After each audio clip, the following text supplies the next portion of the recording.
Hey, what's up, everybody? Welcome back to the 40K Cafe, and thank you, Clay, for the request.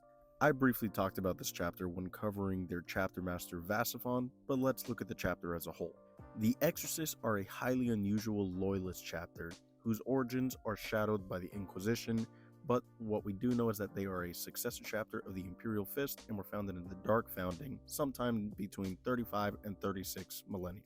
Much of their origins in general are clattered with mystery, but we know that their creation was based around the idea of creating a Space Marine chapter that was heavily resistant to demonic possession and the corruption of the warp. In order to help build up this resistance, the initiates of the Exorcist chapter voluntarily give up their body in order to allow a daemon to take over it. Should the initiate not only resist the corruption of the daemon host, but also survive its expulsion, the initiate can then move on to finalize their steps in becoming a fully fledged battle brother. As a result of their origins and connection with the warp, they actually have a very close relation with the Inquisition. So much so that some even speculate that it is the Inquisition that is directly responsible for sanctioning the creation of the Exorcist chapter.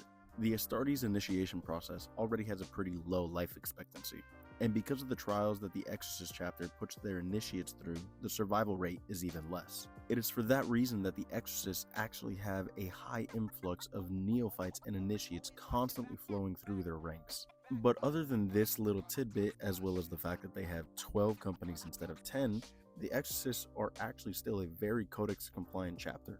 They have proven their loyalty time and time again, saving countless Imperial worlds from the Xenos, the Heretic, and the Mutant. And yet, despite all this, should their affiliation with the Warp reach the wrong Inquisitor, they could still be more than sanctioned, taking it a step further, possibly even marked as traitors. But then again, the Inquisition hasn't exactly had the best reputation of making the best judgment of character. Because in my opinion, although their methods are strange and dangerous, their effectiveness against the creatures of the warp and traitors alike is more than enough to prove their loyalty to the Emperor. With that being said, if you want to learn more about the Exorcist chapter, feel free to pick up the book White Dwarf and also The Oaths of Damnation, one of their newer novels that specifically highlights the Exorcist chapter themselves.